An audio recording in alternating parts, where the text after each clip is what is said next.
यो काम चाहिँ कसरी गराउने भन्ने कुरा चाहिँ मैले धेरै सोचेर चाहिँ अब उहाँहरूको लागि चाहिँ सजिलोको लागि त्यसको चाहिँ ड्रइङहरू विभिन्न अनुपातहरू त्यसको सबै मैले चाहिँ फर्मुला बनाइदिएँ हैन। त्यो फर्मुला भइसकेपछि त्यो फर्मुला अनुसार चाहिँ उहाँहरूलाई सिकाउँदाखेरि सिक्नमा पनि सजिलो, त्यो काम गर्नमा पनि सजिलो, छिटो छरिटो हुने।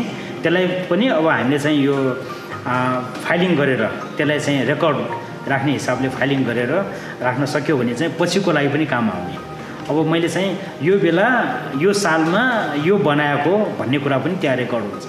अब यो काम गर्ने तर्फमा पनि हामीले चाहिँ विभिन्न टेक्नोलोजीहरू अब नयाँ नयाँ प्रविधिहरू आउँदैछ। फाइबर ग्लासको प्रविधि छ हैन, अरू चाहिँ अब डाई बनाउने टेक्नोलोजी पनि आएको छ भन्दाखेरि हामीले चाहिँ यसरी माटोको बनाएर त्यसबाट चाहिँ फाइबर ग्लासको मोल्ड लिएर त्यसबाट पनि फेरि मेटलको डाईहरू बनाएर त्यसबाट पनि अब छापेर लिन सक्ने हिसाबले हामीले त्यसरी पनि यो टेक्नोलोजीमा पनि चाहिँ अलिकति विकास गरेर मैले यो अन मेटल आर्ट्स एन्ड क्राफ्टबाट चाहिँ यसरी गर्न खोजेको छु। यसबाट चाहिँ धेरै मान्छेहरूलाई चाहिँ अब सिक्न पनि सजिलो, काम गर्न पनि सजिलो, सबैलाई चाहिँ रोजगार पनि पाउने हिसाबले चाहिँ अघि बढेको छ। अक्षेश्वर महाविहारमा 2055 सालदेखि चाहिँ मैले त्यहाँ सिकाएँ। यो मूर्तिको लागि चाहिँ बेसिक कोर्स चाहिँ मैले 2 वर्षको कोर्स बनाएर त्यहाँ सिकाएँ। त्यो बेला चाहिँ धेरै मान्छेहरू त्यहाँ सिक्न आए। मैले अहिले त्यहाँ चाहिँ झन्डै 8 वर्ष जति 55 सालदेखि 63 सालसम्म चाहिँ मैले 400 जना जतिलाई चाहिँ मैले सिकाएँ।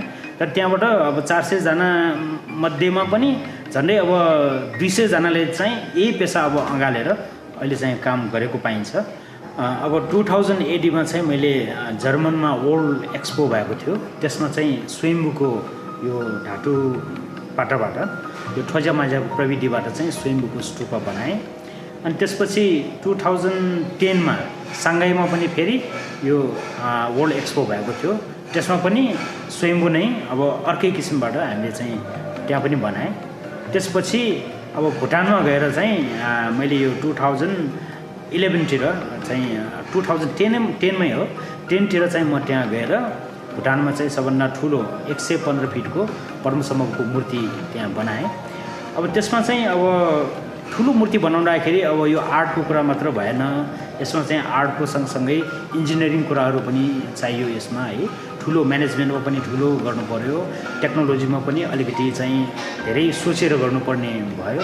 हुँदाखेरि चाहिँ मैले यस्तै यो मोडेल बनाएर मोडेललाई चाहिँ ठुलो 10 गुणा ठुलो गर्ने त्यो टेक्नोलोजीबाट चाहिँ स्ट्रक्चरल इन्जिनियरहरूको पनि सहायता लिएर भित्रबाट स्ट्रक्चर फलामको स्ट्रक्चरहरू बनाएर बाहिर चाहिँ हामीले यो तामापाटाबाट चाहिँ मूर्तिको आकारमा चाहिँ फलामको फ्रेम मूर्तिको आकारमा बनाएर तामापाटाबाट त्यसलाई चाहिँ मोरेर वेल्डिङ गरेर चाहिँ मूर्ति तयार पारेँ। अब यो 4 वर्ष लगाएर भुटानमा मैले जुन 115 फिटको मूर्ति बनाएँ, त्यसबाट चाहिँ मलाई के लाग्यो भने चाहिँ अहिलेको यो नयाँ जेनेरेसनमा अब 21औं शताब्दीमा आएर चाहिँ यो प्रविधिलाई चाहिँ अब संसारको अगाडि हामीले चाहिँ ठुला ठुला मूर्तिहरू ठुला ठुला मन्दिरहरू बनाएर चाहिँ यस्तो सम्पदाहरू बनाएर चाहिँ हामी संसारको अगाडि हामी जान सक्छौँ भन्ने कुरा चाहिँ मलाई विश्वास लाग्यो। त्यो हुँदाखेरि चाहिँ अहिलेको नयाँ जेनेरेसनलाई नयाँ पिँढीहरूलाई चाहिँ यो कुरालाई चाहिँ आकर्षित गराएर मैले चाहिँ अब ठुला ठुला सम्पदाहरू ठुला ठुला कलाकृतिहरू निर्माण गरेर अब संसारलाई नै अब यो हाम्रो नेपालको कलाकृति चाहिँ फैलाउने मैले चाहिँ सोच राखेको छु। त्यो अनुसार चाहिँ अब काम चाहिँ सफल पनि भएर गएकै छ। अहिले पनि कामहरू धमाधम अर्डर आउने क्रममा पनि छन्। हुँदाखेरि चाहिँ यसको अब भविष्य मैले चाहिँ धेरै राम्रै देखेको छु। अब अहिले चाहिँ अब पहिलाको जेनेरेसनमा जस्तै अब 10औं वर्ष लगाएर मिहिनेत गरेर सिक्ने अहिलेको मान्छेमा त्यो ध्यानै छैन। अहिले चाहिँ कम समयमा सिकेर पैसा धेरै कमाउने सबैको सोच त्यस्तो छ हैन। जुन प्रविधि छ यो तामापाटा, पितलपाटा, चाँदीपाटा हैन, कुनै पनि किसिमको यो धातु पाटाबाट चाहिँ विभिन्न यो मूर्तिहरू मन्दिरका सामानहरू चाहिँ निर्माण गर्न सकिन्छ।